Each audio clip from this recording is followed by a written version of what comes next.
ओम शांति। आज सुनते हैं 15 अक्टूबर 2023 के बाबा के अव्यक्त महावाक्य डिवाइस कोर्स की मुरली है 18 जनवरी 1996 की। मुरली का सार है सदा समर्थ रहने की सहज विधि। शुभ चिंतन करो, शुभ चिंतक बनो। सदा समर्थ रहने की सहज विधि। शुभ चिंतन करो, शुभ चिंतक बनो। आज स्नेह संपन्न स्मृति दिवस है। चारों ओर के बच्चों के स्नेह का दिल का आवाज बाप दादा के पास पहुंच गया है। ये स्नेह सुख स्वरूप स्नेह है। बाप दादा इस दिवस को स्मृति दिवस के साथ साथ समर्थी दिवस भी कहते हैं, क्योंकि ब्रह्मा बाप ने अपने साकार स्वरूप में सर्व कार्य की समर्थियां अर्थात शक्तियां साकार रूप में बच्चों को अर्पण की। साकार रूप में बच्चों को आगे किया और फरिश्ता रूप से अपने बच्चों की विश्व सेवा की आरंभ किया। यह 18 जनवरी का दिन ब्रह्मा बाप के संपूर्ण नष्टो मोहा स्मृति स्वरूप का रहा। जैसे गीता में 18 अध्यायों का सार है, भगवान ने अर्जुन को नष्टो मोहा स्मृति स्वरूप बनाया। तो यह 18 का यादगार ब्रह्मा बाप कितना ही बच्चों के प्रति स्नेही रहा।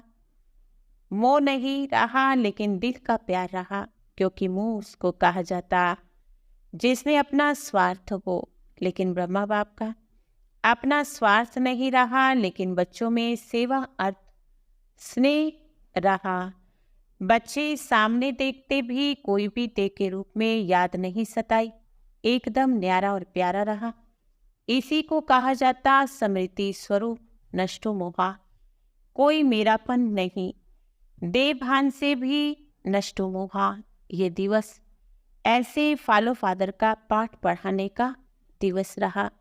यह व्यक्त दिवस दुनिया की अनजान आत्माओं को परमात्म कार्य की तरफ जगाने का रहा, क्योंकि मेजॉरिटी लोग ब्रह्मा बाप को देखकर यही सोचते थे, समझते थे कि इनका परमात्मा ब्रह्मा है।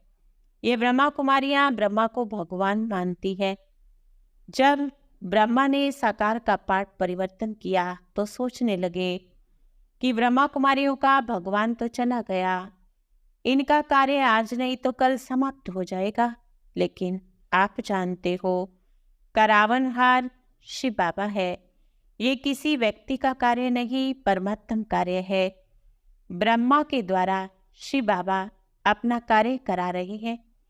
ये बात अब सिद्ध हो गई, क्योंकि अभी सिल्वर जुबली भी बनाई, गोल्डन जुबली भी बनाई, अभी डायमंड जुबली बना रही हो। और कोई धर्म पिता अगर दुनिया से जाता तो गड़बड़ होती है, लेकिन यहाँ तो और भी वृद्धि हो रही है। तो इसलिए बाबा ने पाठ पक्का कराया। तो बाबा ने कहा, इसलिए अपने स्वमान में रहो, परिस्थिति को शिक्षक के रूप में देखो, क्योंकि शिक्षक क्या करता, शिक्षा देता है ना। परिस्थितियां भी आपको दो शक्तियों के अनुभवी बनाती हैं। एक है शक्ति सहन शक्ति, न्यारापन नष्टो मोहा। दूसरा सामना करने की शक्ति का पाठ पढ़ाती, जिससे आगे से सीख लो कि ये परिस्थिति ये तो पाठ पढ़ाने आई है। जो कहते हैं हम ट्रस्टी हैं, मेरा कुछ नहीं, तो ठगी तो नहीं करती।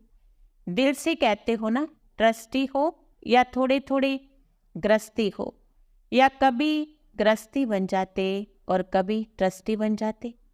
जो लास्ट में आई है वो बहुत भाग्यशाली है, क्योंकि मक्खन 60 वर्ष वालों ने निकाला और आप तो मक्खन खाने के टाइम पहुंच गए। इसीलिए आपको अभी बाबा सहज विधि बता रहे हैं। 2 शब्द सदा याद रखना, चाहे सारी मुरली भूल जाए, लेकिन 2 शब्द जानते भी हो कोई नई बात नहीं। एक है शुभ चिंतन, नेगेटिव को पॉजिटिव करो, इसको कहते हैं शुभ चिंतन। शुभ चिंतन और शुभ चिंतक, इन दोनों का आपस में संबंध है। तो इन दोनों को अपनाने के लिए, जीवन मुक्त बनने के लिए 9 बातें आज बाबा बता रहे हैं। और 9 बातों से मुक्त हो जाओगे तो 9 रत्न बन जाओगे। वो 9 बातें हैं। पहला क्रोध मुक्त, दूसरा व्यर्थ संकल्प मुक्त।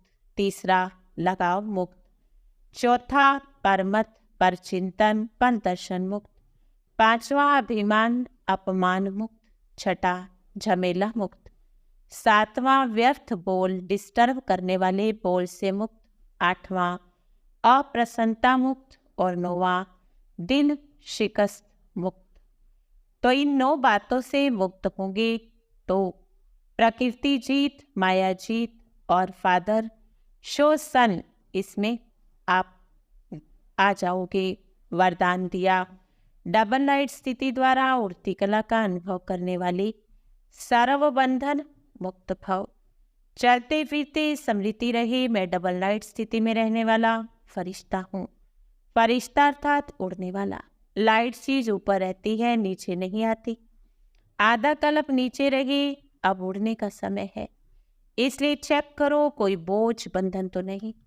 अपने कमजोर संस्कारों का, व्यर्थ संकल्पों का, देभान का बोझ बंधन बहुत समय तक चलता रहा तो अंत में नीचे ले आएगा। इसलिए बंधन मुक्त बन डबल लाइट स्थिति में रहने का अभ्यास करो।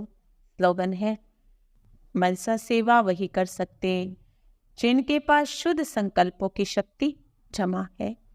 ओम शांति।